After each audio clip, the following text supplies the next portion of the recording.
Hello, I'm Regina McCann Hess, President of Forge Wealth Management, and welcome to our Women in Wealth series. Today, I have a new friend with me, and Katie, first of all, welcome and thank you for joining us. Thank you. Pleasure to have you. A long-awaited guest, of course. And with that, Katie, would you mind telling us who you are, what you do, and what you love about what you do? Sure. So my name is Katie Wenger, and I have been an individual and couples therapist for 18 years.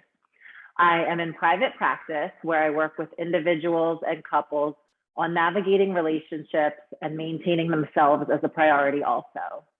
I also create educational material to educate individuals and couples on how to personalize strategies for their own life and needs through my courses and consultations that a client may request.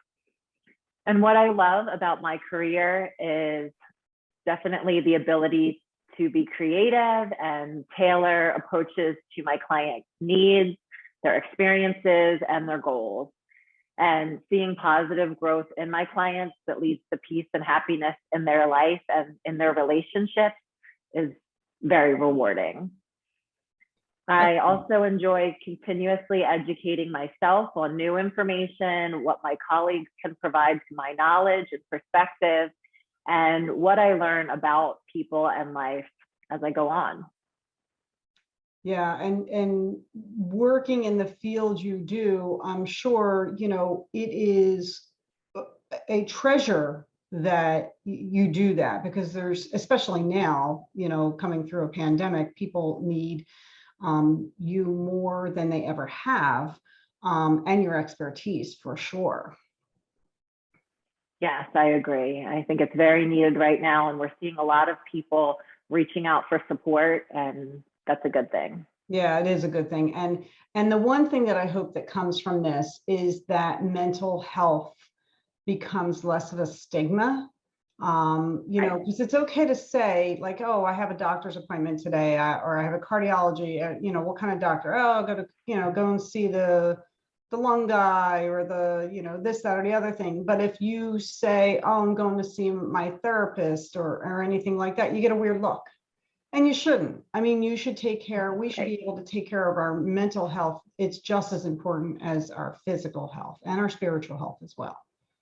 Yeah, certainly. And they're all intertwined, I think. So it's important to keep on top of all of it. Yeah, yeah. Now, through the pandemic, have I guess, like with everything, things have changed as far as, how we're helping people, and, the venue that we're doing it, a lot of us are doing Zoom and things like that, as opposed to in person.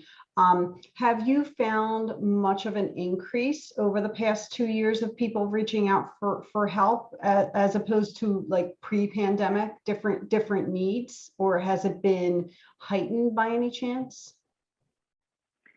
Yes, we've definitely seen an increase in individuals and couples that are coming into therapy or that are reaching out.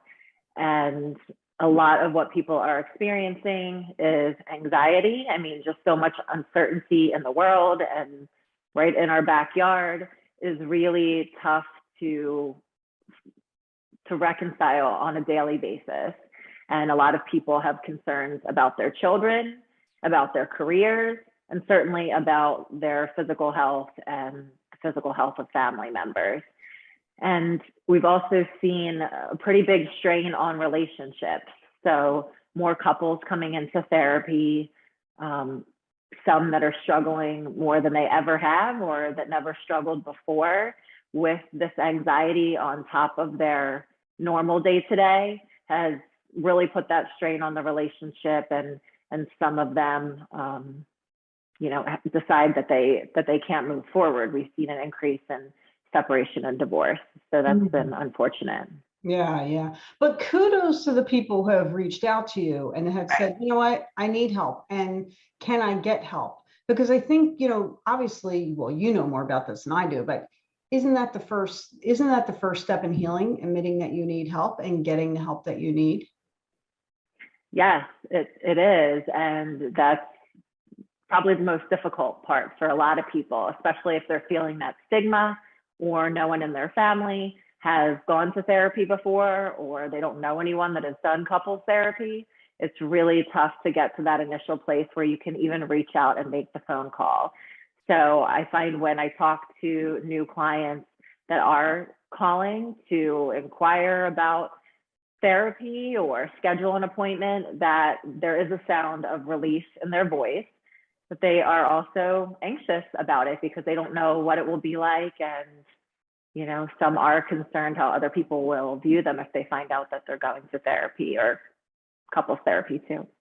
Yeah, yeah, and that's a shame. That's what needs to definitely, that we need to have a shift there. And I know just from, you know, talking to people over the past 2 years, the increase in anxiety for everyone in general has increased so much, and also isolation. Isolation has been a huge problem, as well as the increase in depression because, you know, because of the anxiety, because of the isolation. And for people to get help is, you know, I think a wonderful thing when they will call you and say, you know what, I need some counseling. I need some help. Right. That is definitely a wonderful thing when people reach out for help. And then as I see them throughout the process of therapy and some of their perspective shifting that can occur and some of the strategies that I can educate them on that can make such a big difference in how they view themselves and how they live. So I would think women tend to have more empathy, and I would think that would be a bonus for you being in the field that you are. What are your thoughts on that? I think that individuals can see a female therapist as a source of nurturing and empathy and warmth, and that is very important to some people and can put them at ease in the therapy session.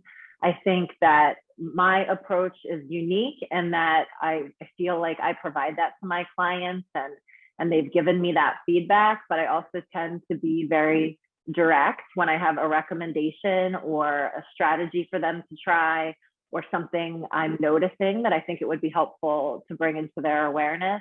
And my clients really appreciate that as well. So I try to combine those two areas into what works best for clients. That's great. That's great. Now, how about some of the challenges of being a professional woman? Well, I think for me, it's definitely balance because I am trying to prioritize my career, prioritize my family, and I try to make sure to practice what I preach, which is taking care of myself. So I definitely have times where professional guilt and mom guilt can creep in when I feel like one side is getting more attention or more of my time. So I think that that is an issue that can come up pretty frequently, and you're doing that back and forth. So that tends to be pretty challenging for me. Then I try to keep tabs on where my mindset is at with all of that. Yeah, and that definitely is a challenge for sure. Never gets easier. Yeah, you think when they get older it gets easier, but then there's just different set of worries, different set of tasks. So yeah, interesting true. to say the least. Yeah. Okay, so let's go in a little time travel machine and think about what would your vision of retirement be? I dream about it all the time. Well, certainly it is to be somewhere warm. So I see living somewhere near the beach, continuing to work by seeing some clients, and I can't imagine not continuing to generate new material that comes from what I learn or have learned in my career and think that others can benefit from.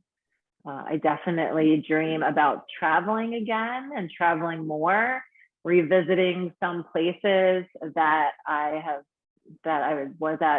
was there years ago, doing a safari in Africa again, Whoa. visiting Cape Town in South Africa, going back to Cuba. I definitely think about those places, and also places that I want to visit for the first time, like seeing more of Europe. The only place I've been in Europe is Austria, and it was amazing and beautiful. And so I hope to visit Spain, Germany, Italy. Those are on the top of my list. Wow, that sounds amazing. Amazing. Yeah, big plans. Yeah, big plans. And you've had some really cool trips already. That's impressive. Good for Yeah, you. Good yeah, for you. great Awesome. experiences. Yeah, for sure. I bet. So Katie, if somebody wanted to learn more about you and your practice and how you help people, where would they go to find out more information? Sure. Well, my website is higherfulfillment.com, and that has a lot of information on there about my services, my course material, my social media links. I'm on Instagram at the relationship consultant. I'm on Facebook under Higher Fulfillment.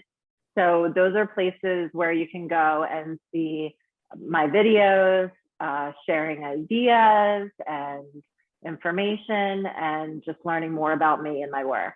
Yeah, and I know you are pretty active on social media because I read some of your posts. They're actually well put together. So good job on that. Thank you. Yeah. Thanks, Regina. Yeah, no problem. No problem. Well, thank you so much for joining me. This has been a treat. I really enjoyed our time together and learning a little bit more about what you do. And, it's a great thing that you do. And so many people need your help. So keep on plugging away there. Thank you. Okay. And thank everyone else for joining us. We appreciate that you're spending some time with us. Again, I'm Regina McCann Hess, president of Forge Wealth Management. My website is forgewealth.com, and I am on Facebook, Twitter, and YouTube at Forge Wealth, and on LinkedIn, I'm Regina McCann Hess. Have a great day.